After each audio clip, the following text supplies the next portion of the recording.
Hey, sports fans, this is Robert with WTP Sports Dudes here live on this fine Sunday morning here in Columbus, Ohio, ready to talk Sports Sunday here on this fine Sunday, our second show that we've done. We're going to do this show every Sunday, probably leading up into the NFL season, and then we will start a new show dealing with Sunday NFL action and things that will happen over the weekend.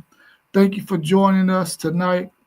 I've received quite a few questions about a variety of topics, so I'm going to try to answer those questions as best I can. Thank you for joining us. Before we get started, let's give a shout out to our sponsors, Super Cat Nano 2820. Check him out on YouTube. He makes a lot of great music, a lot of great beats. If you're in need of music or beats, please check out our man Super Cat Nano. That's Nano spelled Nayno 2820. The numbers 2820. You don't have to spell that out. And his cat is spelled with a K. Also, our man KT's Good Eats, him and his wife, they have a really, really nice catering business, catering all types of food for any event that you may have. You can find them on Instagram at Kevin J. Bird. That's Bird spelled Byrd. Check him out, him and his wife. They make some really, really good food. Also, his sister owns a nutritional shake and energy tea shop where you can get all the good energy teas you want, all the good nutritional shakes you can get to supplement meals.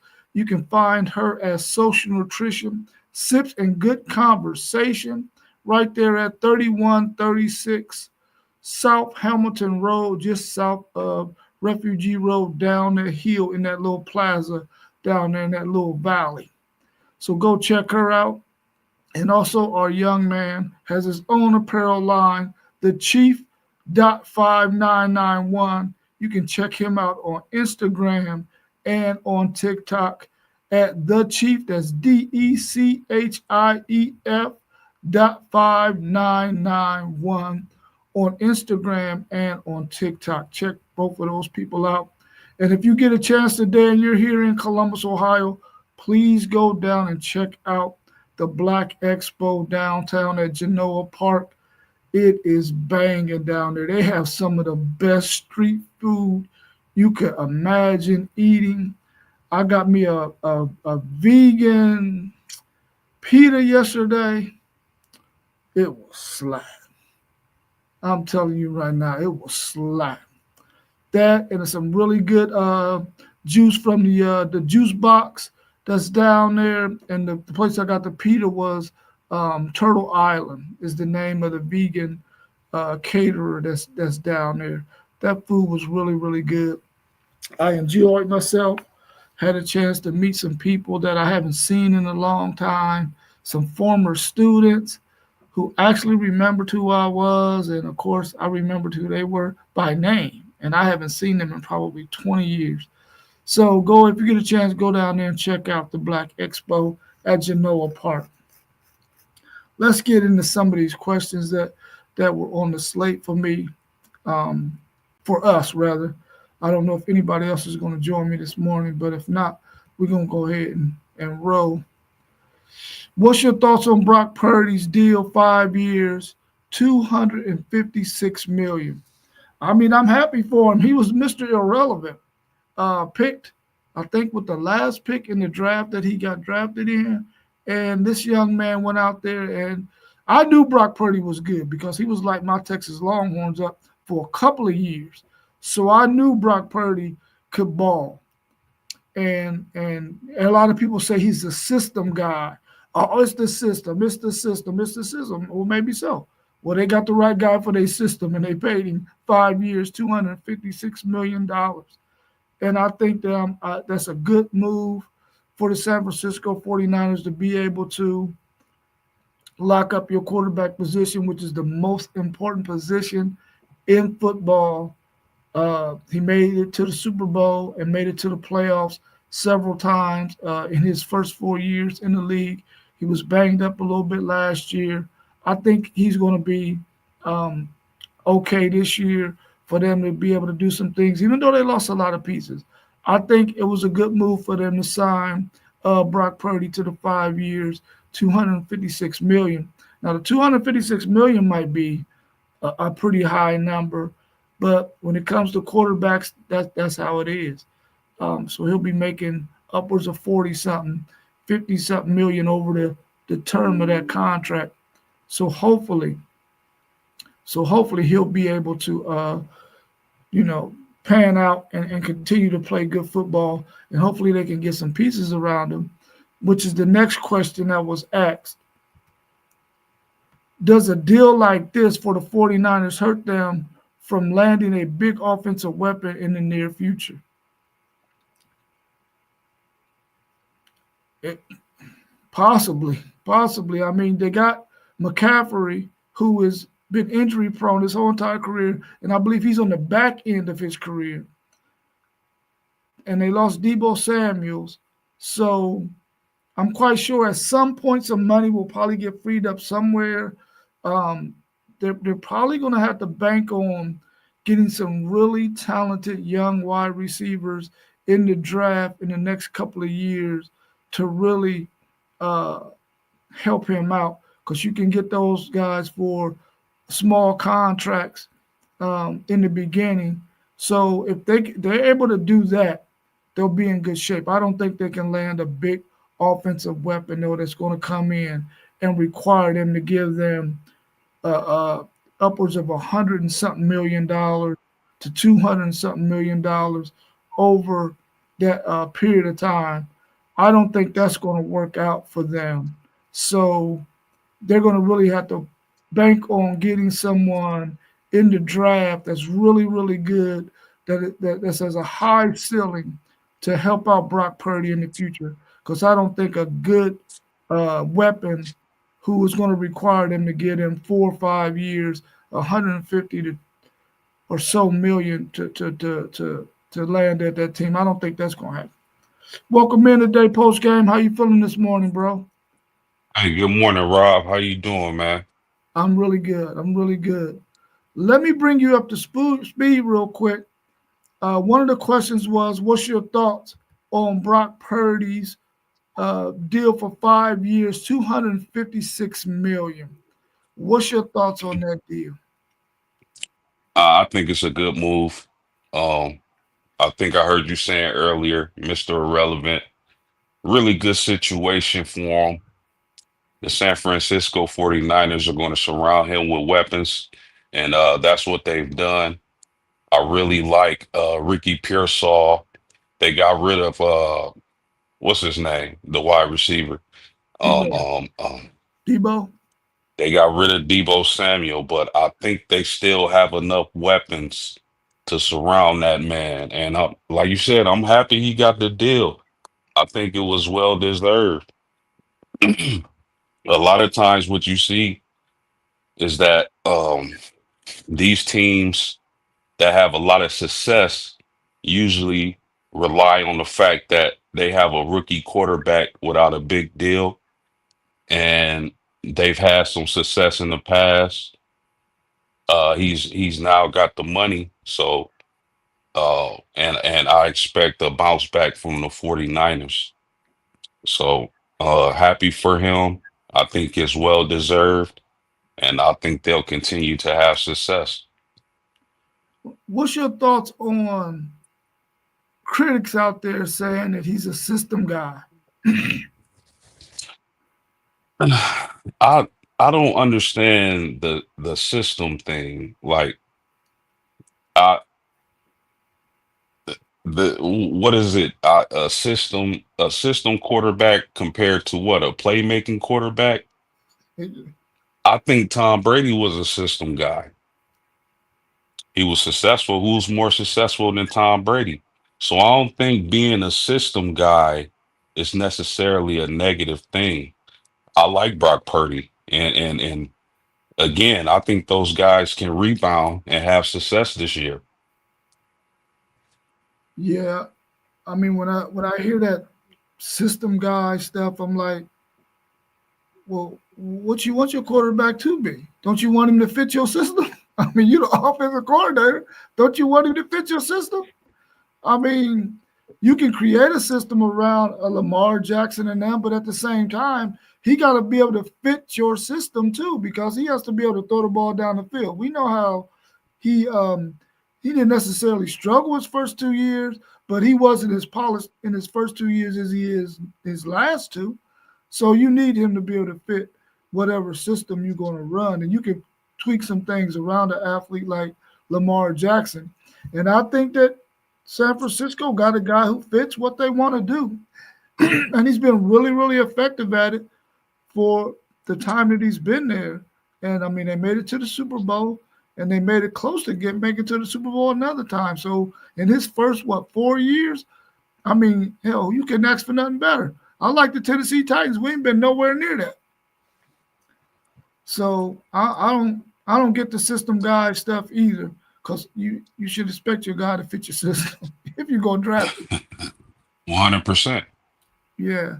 Do you think that deal will keep them from finding an offensive weapon in the future, in the near future, during his 5 year contract, because he signed so much? No, I think they'll be fine. They'll figure out a way to get what they need surrounded by Brock Purdy. They already got Ricky Pearsall. Brandon Ayuk is coming off an injury. You got George Kittle at tight end, and you got Christian McCaffrey, who should be healthy this season. And if that team is healthy, look out, man. They can be a Super Bowl contender. They still got Trent Williams, probably the best offensive lineman in the game right now? Do they still got him? I'm not sure if they still got Big Trent. I would think they did, but I'm not 100% on that. Okay, okay. What's your stance on the tush push?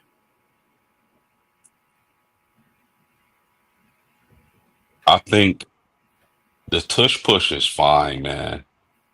I just wish that going back to like '04, to change gears a little bit, when USC came to South Bend to play Notre Dame, and we had USC beat, and Reggie Bush pushes Matt Leinart into the end zone the last few seconds of the game, and USC leaves South Bend with a win.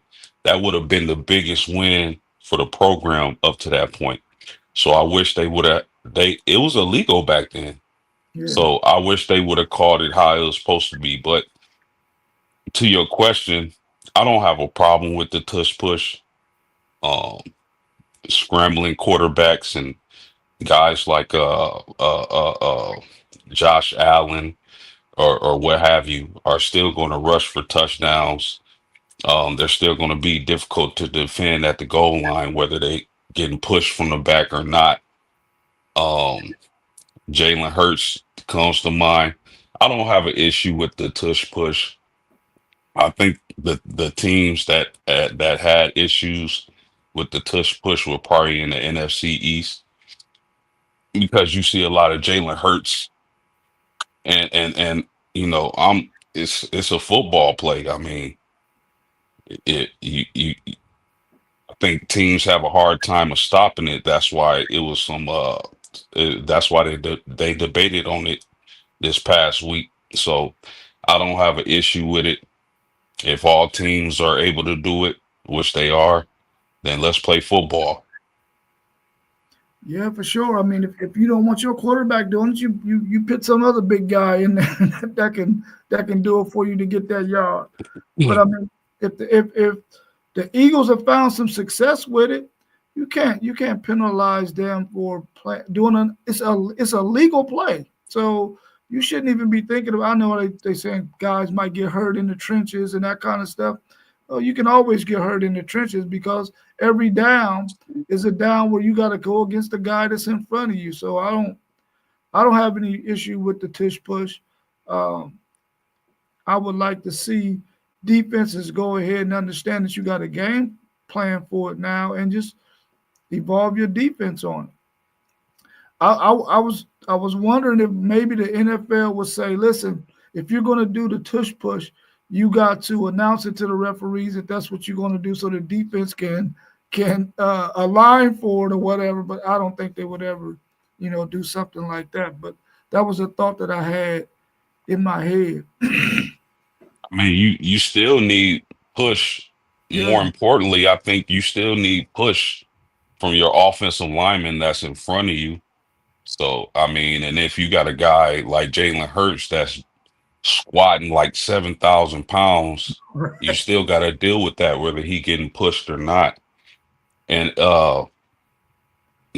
going back to my Indianapolis Colts, Rob, you might see a situation where they're using their first round pick, Tyler Warren, to get goal line touchdowns off the tush push. So, Yeah, yeah, that is very true because he's accustomed to that playing at Penn State, getting in the backfield, handling the ball from the center. So that's a really good comment that you just made about that. What's the situation with Aaron Rodgers? Why is this guy still out there? Do teams really have any interest in him? Is he playing the long game to force people to I'm gonna wait it out until I find the perfect situation, or to the point where an NFL franchise has no other choice but to go ahead and give me more than what they would expect to give me if I went right now? Is that the long game he playing? What's going on with this Aaron Rodgers stuff? I believe Aaron Rodgers has already a silent deal with the Pittsburgh Steelers. He's older. He's a veteran now. I think they're just giving him his time, letting him refresh from a up and down or a bad season with the Jets.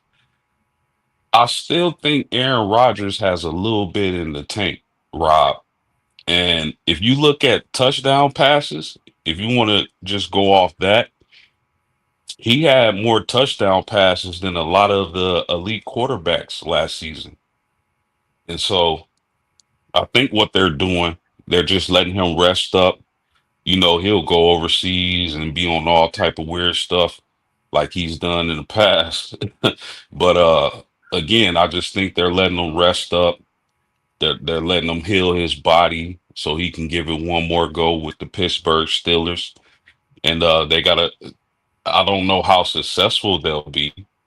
You know, they did add DK Metcalf, but a team with a quarterback like Aaron Rodgers, you got to be able to run the ball and you got to be able to protect them. So I think the Pittsburgh Steelers know Aaron Rodgers is coming. They're just giving him his time and space. If he doesn't, if I'm wrong and he doesn't play with the Steelers, I think he'll retire. Oh wow, that's a good take. I guess we can wait and see on that one and see if he land with the Steelers or he end up in retirement. Let's talk a little bit about the NBA and what we seen Anthony Edwards do yesterday against the OKC, as he get them a win, so they're down 2-1 now. Do you think a star player like Anthony Edwards has to go out in a series like this, in the finals, in the Western Conference Finals, that he has to go out there and drop numbers like he dropped yesterday in order for them to beat OKC? Yeah, absolutely. Absolutely. Aaron or excuse me, Anthony Edwards has to be the man. Anthony Edwards, and not only him, but just watching the game last night, Rob, that whole team played with an unbelievable amount of energy. That crowd was rocking, that building was rocking, and even their bench, everybody played well. It was just so much energy and athleticism coming from the Timberwolves last night.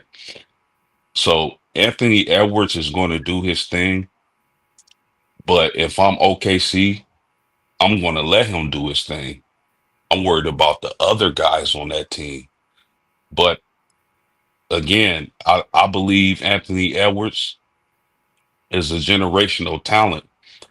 And until he wins a championship and solidifies himself in this era of basketball, I can't I can't compare him to players of the past in that ilk, that shooting guard, small forward ilk.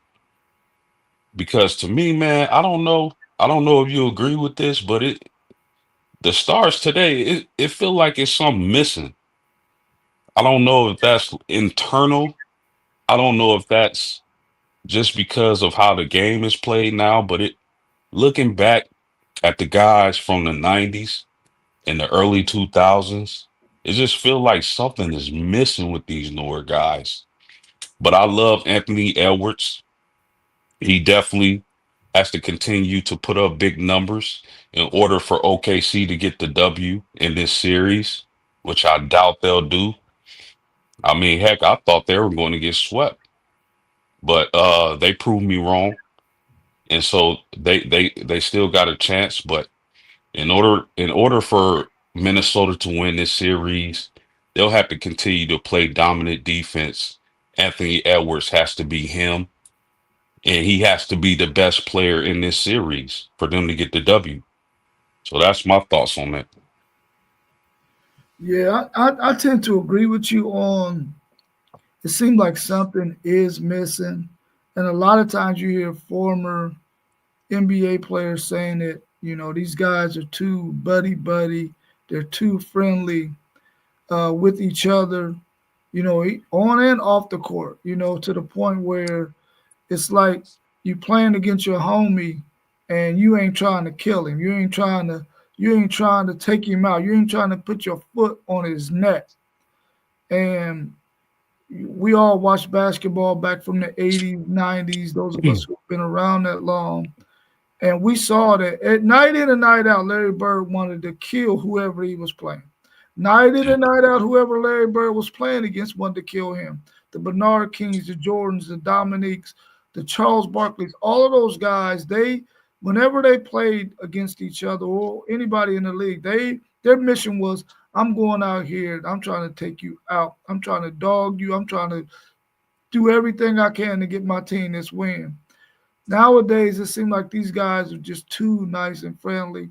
I think maybe the rule changes where you can't hand check is probably affecting the game to the point where it's not as physical. It still has some physicality to it, but not to the point where it used to be. Um, so I agree with you. It seems like something is definitely missing, and it could be that these guys are just too chummy with each other. Which is it's okay to be cool with guys, but when you're on that court, it got to be all dog, bro. It got to be all dog. Agreed. What's your thoughts on the other series with the Knicks and the Pacers? Do the Knicks have a chance to probably get one in their next game to close this series to 2-1? Yeah, I think the New York Knicks might be shell shocked from game one and just how that ended and played out. I'm not sure that the Knicks have their hearts in their chests anymore, and Indiana may have ripped it out of them, which I'm shocked. I thought the Knicks would win this series, and obviously they still can. But going back to Indiana down 0-2 and not being able to hold serve on home court, that could be devastating, man. And Indiana was, you know, or excuse me, underrated coming into the playoffs. And it seems like for me, although they made the Eastern Conference Finals last season, that they came out of nowhere. But Indiana is a great team. They're proving it every single playoff series, and I called it sweep. So I'm gonna stick to it, even though I was wrong with the Timberwolves and the OKC Thunder. I think that the Knicks got their hearts ripped out, and they're looking at a sweep. Yeah, if I'm the Pacers and I'm the Pacers, and I'm a Pacers fan, and I'm at the game, there's no way I'm allowing my Pacers not to win both of these games in Indiana and get this thing over with. I already know that Indiana fans are going to be going nuts from start to finish, much like the Minnesota Timberwolves fans were yesterday. You're going to see that exact thing, probably tenfold, because this Indiana team has a chance to close this thing out in the next two games and get this thing over with, get some good rest, and be ready for the NBA Finals. I I really cannot see them losing any one of these two games. I think they're going to sweep them as well because I just think they're fans and they see what's on the line and the fact that New York didn't get any wins in their arena. They gotta be deflated right now. They have to be. And if especially if Indiana goes out and win this next one, it's definitely done. It's definitely Yeah, done. yeah, New York might not even show up. They probably will get blew out of the arena in that game four. yeah. I'm with you on that one. If I'm the Indiana Pacers, I'm not going back to New York, as Charles Barkley put it the other night. If I'm Indiana, we not getting on a plane back to New York. It ends in our home on our home court. And I think the New York Knicks got a lot of talent, man. And a guy in particular, OG Anobi, I think he's one of those players who doesn't know how talented he actually is, which is crazy to say, right? Because he's an NBA player. But I don't think he plays up to his full potential. When I look at OG, man, 6'7", 240, just a monster, athletic, can do it all. Um, but sometimes his game is minimized to a role player, and I get it, but I think that guy is so much better than how he plays. Big Cat, man, you should have seen the New York Knicks blogs and how they were talking about Big Carl Anthony Towns after that game. Like, man, that dude just got everything you need to be a force, and sometimes he just doesn't show up, and sometimes he disappears. So I got Indiana closing out this series 4-0 and headed to the NBA Finals. Yeah, Carl Anthony Towns puts me in the mind of a Rasheed Wallace, but just not the same mentality that Rasheed Wallace had. Rasheed Wallace had the mentality that, listen, I'm about to give it to you night in, night out. It's going to be physical. You're going to have to work. You're going to have to play. And I'm giving you the business. Carl Oh, yeah. Anthony Towns has the size and the skill level to be able to do the same thing, but he don't necessarily have the same killer mentality like I think Rasheed Wallace had. So hopefully, in the upcoming years he can develop it and just go out there and be dominant like he can be because he has a probably has a complete game as a big man. He can go outside, inside, but you just don't see it night in and night out from him. So the criticism he gets is deserving because he should be more dominant than what he has been. Yeah, I mean, we talked about it on past streams, man. Where's that dog, that killer mentality? These guys, a lot of these guys in the NBA now just don't have it, man. And Yeah, maybe we can blame it on this being the AAU era, the Buddy era, or whatnot. But Carl Anthony Towns, man, if I'm blessed with that size and skill set, I'm dominating. And that's just what it is. okay. Yeah, yeah. I mean, I guess it's just a changing of the game, man. We had to deal we had to deal with it. Have you been following the situation between Ryan Clark and RG3? Ah, man, I really that social media stuff, man. I try to stay away from that because it irritates me. It irks my nerve. So I really don't have too much to say about that situation. You know, I just wish people understood, man. You like a fish in a tank. Like all eyes is on you, man. And you got to conduct yourself accordingly. You know, it's this the social media era. Mhm. Everybody knows what you gonna tweet or post, and your followers, and it's gonna be breaking news every time you put something down that's a little controversial. You got kids looking up to you, man. Y'all know that. So I don't know why they continue to put on clown shows. But I really can't go dive deep into that because I don't pay attention to it. Yeah, it's kind of hard to and I feel you on that. Now, it's I don't like to see it myself, but it's like you want to say what you want to say because you want to get, clicks, and you want to get your likes, and you want people to see your content. And sometimes I feel like everything doesn't need to be said, and everything that is said, nobody has to come back and comment and give their opinion on it. You know, he said what he said, leave it alone, watch it, but you don't have to come back because then it just keeps on spiraling and spiraling and spiraling. And then you just never know what the mindset of some people are, man. Then you end up seeing somebody that you didn't had this little spat with. You see them out, and you might end up getting into a fight, which we don't want that. It's like all that back and forth and bickering and all that, man. I can't stand that. It's like if he has his opinion, let him have his opinion. Leave it alone. You ain't got to comment on it. Or um, if you do want to comment on it, hit him up personally himself in a back room somewhere where ain't nobody else knowing what y'all talking about. You know, I hate to see that kind of stuff happening, especially when it's two brothers going against two brothers.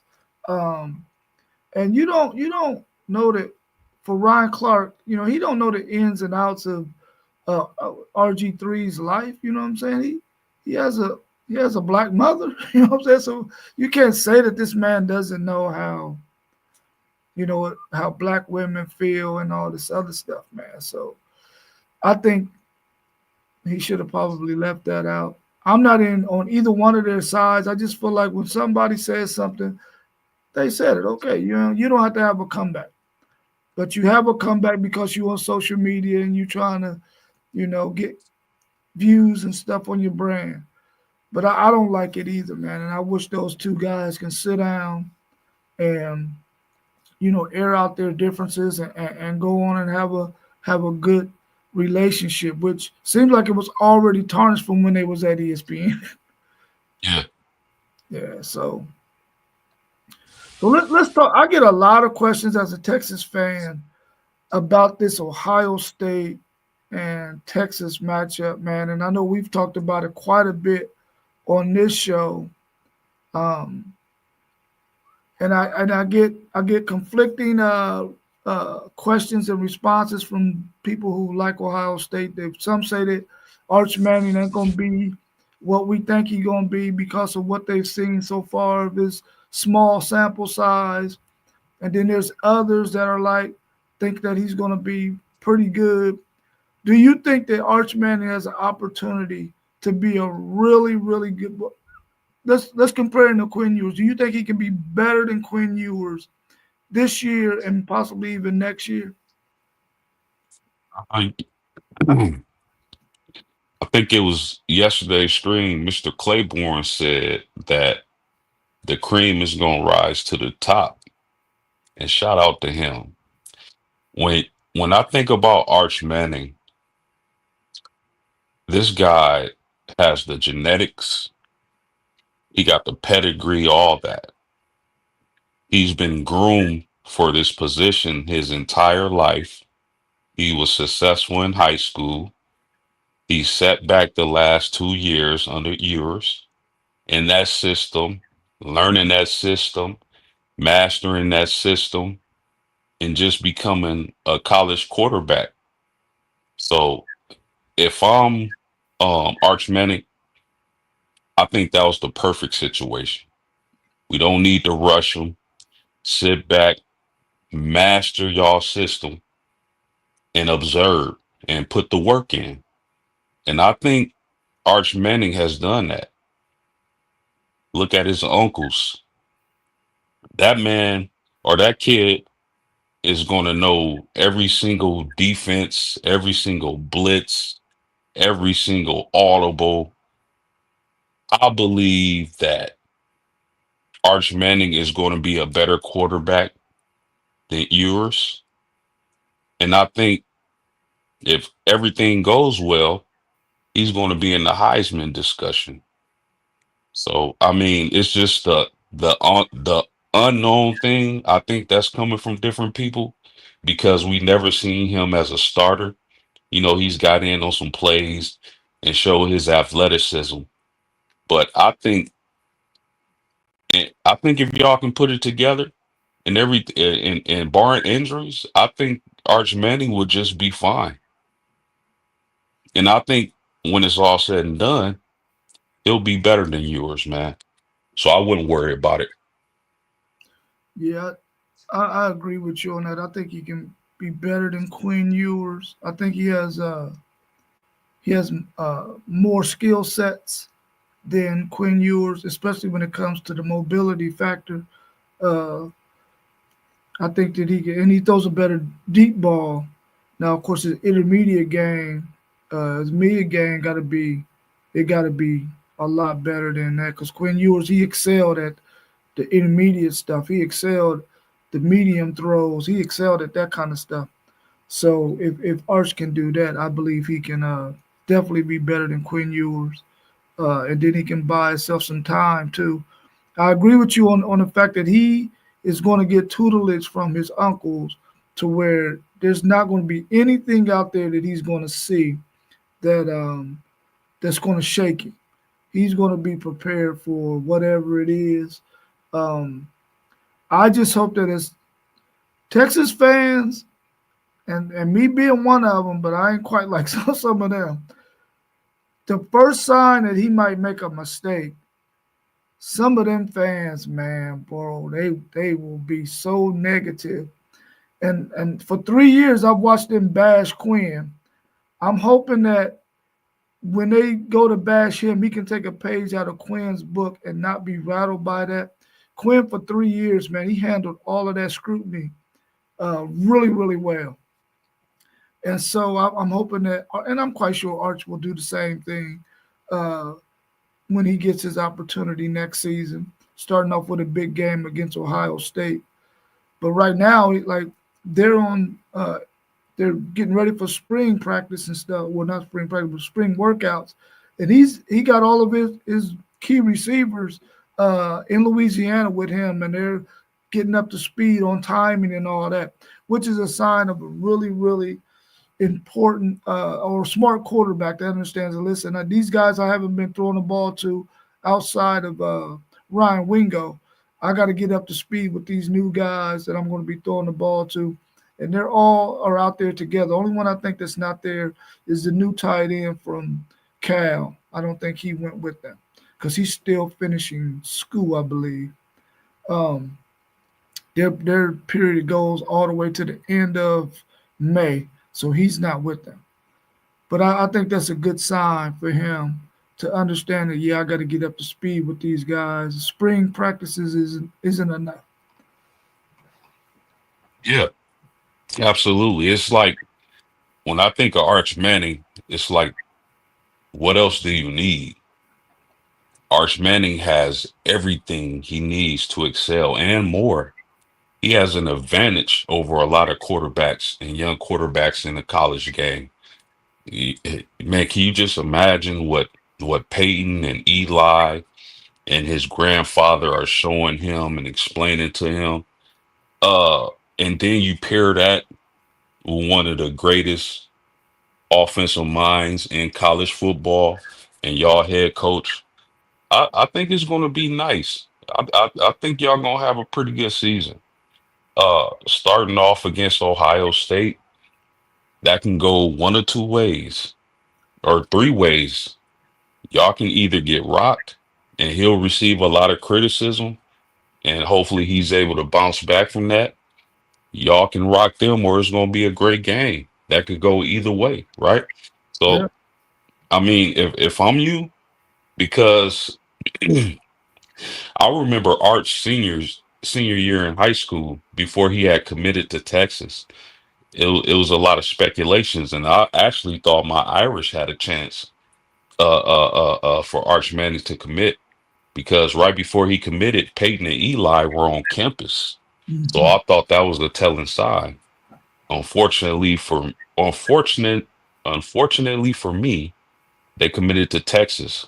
And again, Rob, I don't buy all this talk. I think Arch Manning is going to be great for the Texas Longhorns. Yeah, I believe he will as well.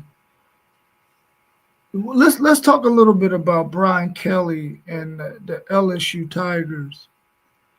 Is there any chance that if he starts off and he's not playing, their team isn't playing as well as they need to? Do you think they make a move mid-season, towards the end of the season, to go ahead and realize this guy is not it? We need to go ahead and move on now so that we can get a guy in here to preserve our recruiting class for 2026. That's tough, man, because it's like I think they respect him enough to let him finish out the season and just let him know, hey, that last game of the season is over with. He would have to be like terrible. Like I'm talking like 1-5, 0-6 type, for them to pull the plug mid-season, in my opinion. But if he's just like up and down, you know, 6-4, 7-3, I don't think that's what they're looking for down at LSU. I think, they've given him time to build that program and they want to see some championships. That's the standard there in the SEC. So I don't think they'll fire him mid-season unless it's just terrible. They got one or two wins and they're getting a lot of media attention because of how bad they look with all that talent down there. Mhm. But if he's just, mediocre, I think this would definitely be his last season at LSU. And he can ride off into the sunset in golf or whatever he does. Excuse me, because they paid him a lot of money. So I don't think they'll do it mid-season unless it's just catastrophic. But if he's mediocre, they'll let him finish. And then this will be the last season for Brian Kelly. Do, one more question about Brian Kelly. Do you see him as a top tier team, power four team coach, or is he more of a lower tier power four coach? Oh. You know what, Rob? I, I, I got criticisms for Brian Kelly, but I gotta say he didn't do that bad. He didn't do bad at Notre Dame.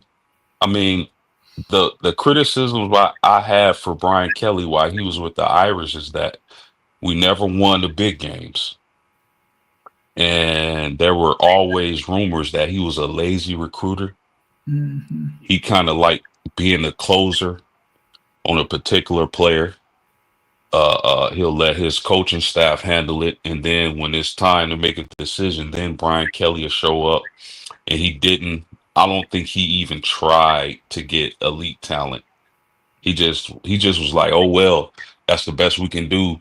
Bring him in. Is he? Man, I want to say yes, but he hasn't proven much. He hasn't proven too much.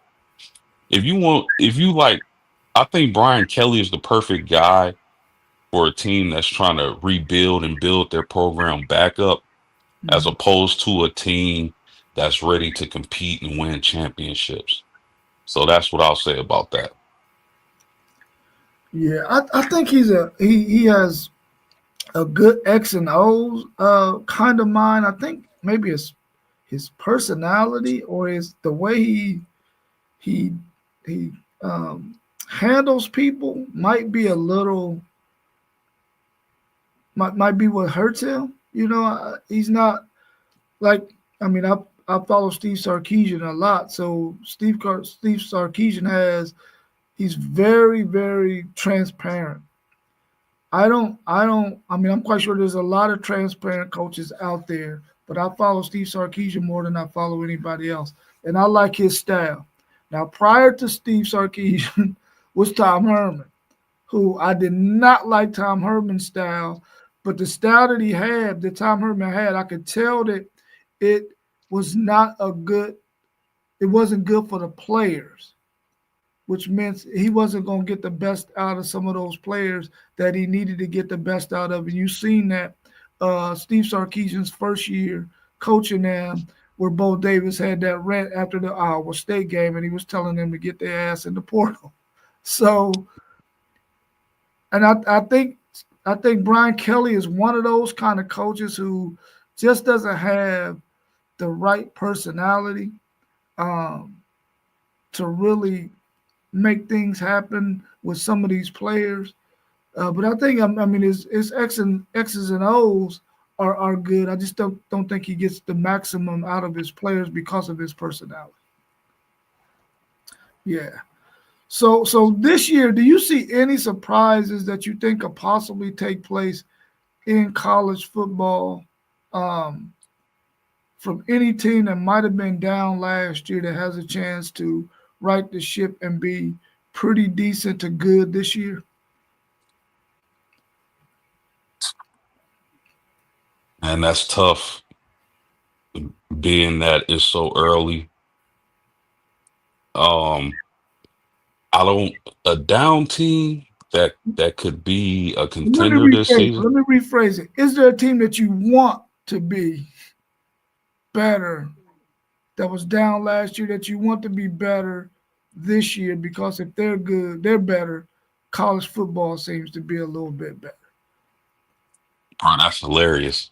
I would say, I would say Florida State. I would say Florida State. I think and I believe streams ago we got a question about the Florida teams.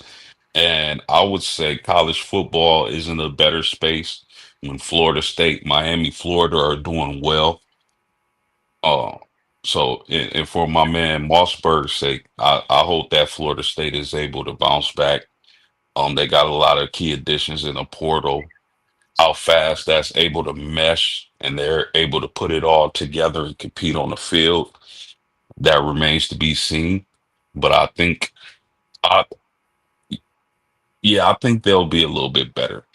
A team in the Big Ten that's really interesting to me is the Illinois Fighting Illini. They bring back a lot of players. Uh, I believe that older teams have a better chance at success, and the Illini have an older roster. So it'll be interesting to see teams like Illinois if they're able to take another step. So Yeah, I like that about Illinois. I think they have a chance to be the Indiana of this upcoming year's college football season. They have they almost have an identical schedule that is winnable like Indiana had last year, and they return a bunch of guys, man. And you return your starting quarterback. That's huge right there. And then they return, like you said, a lot of pieces on that team with a favorable schedule. I can definitely see I mean, not Indiana, Illinois being a team to watch, to pay attention to, because they could possibly be the Indiana this year.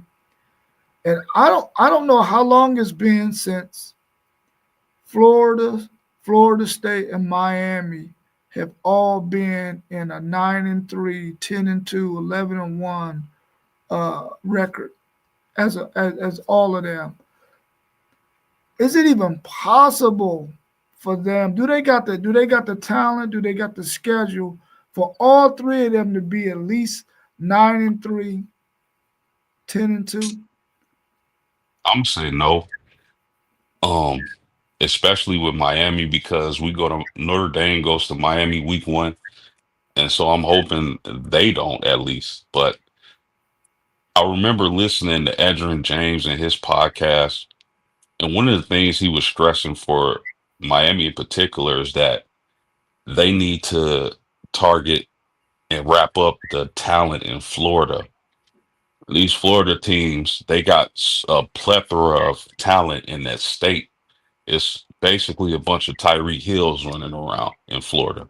So they have to plant their flags in their own state again and build a wall over Florida so other teams aren't coming in and picking their players. And that's going to be very hard to do in today's game.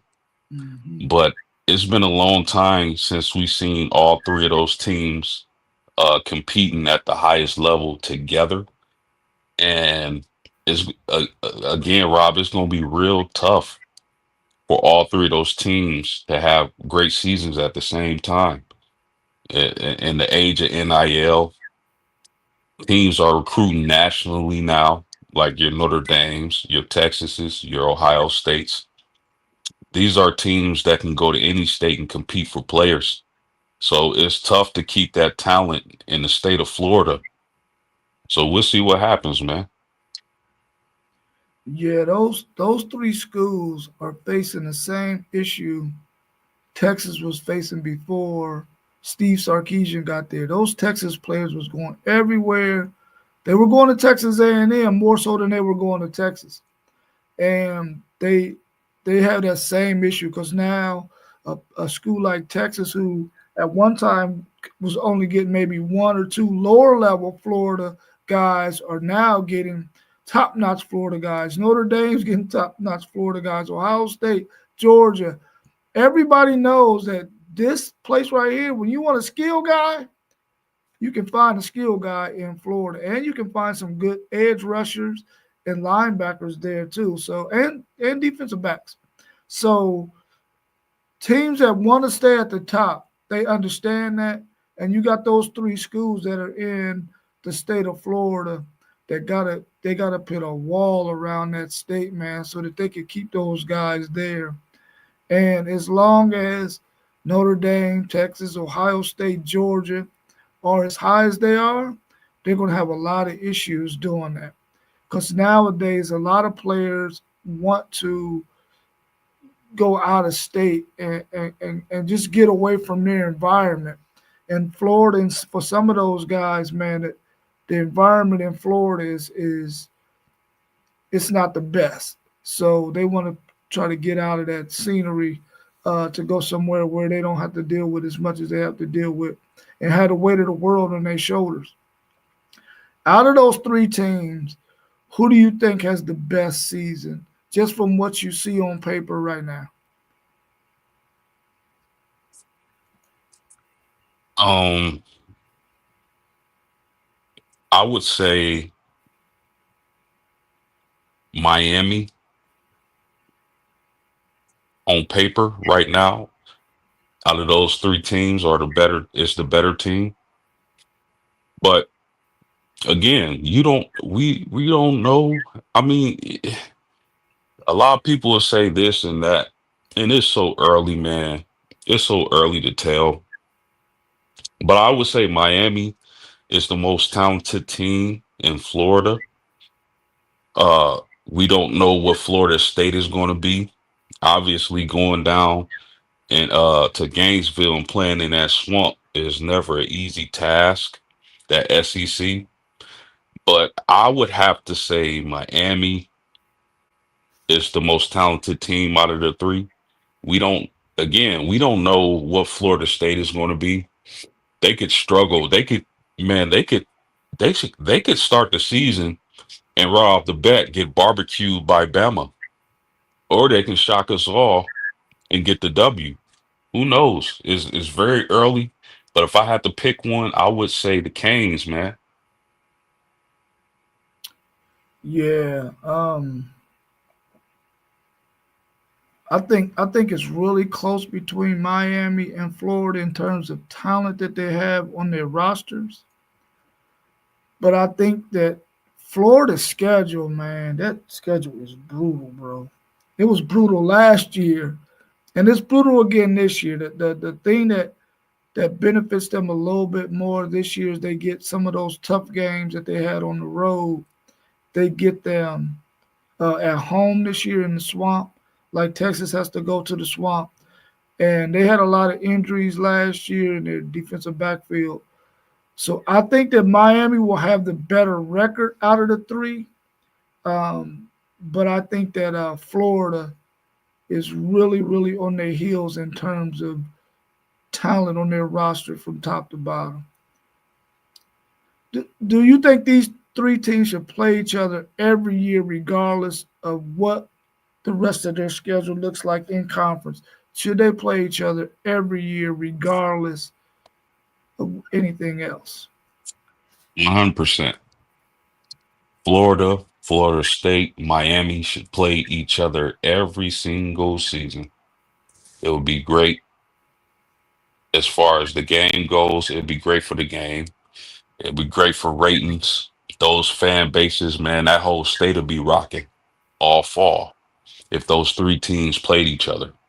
So I absolutely think Florida State, Florida, Miami, they need to play each other every single season, regardless of conference, divisions, all of that. That would be great for the college game and for those fan bases.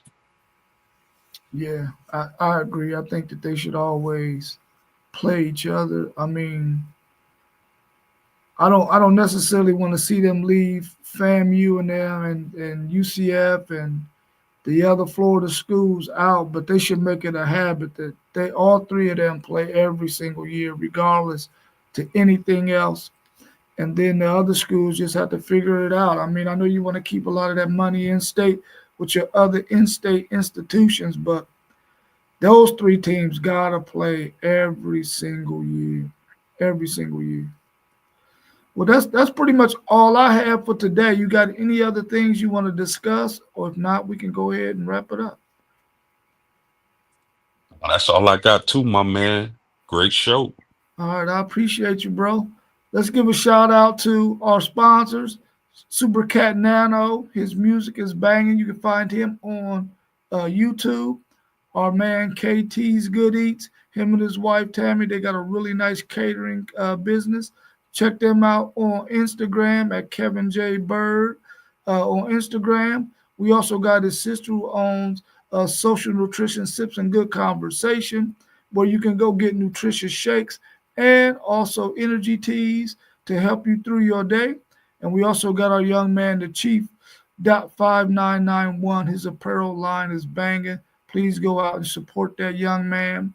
If you're here in Columbus, Ohio, please go out to the Black Expo at Genoa Park, right behind COSI, the Science Center here in Columbus.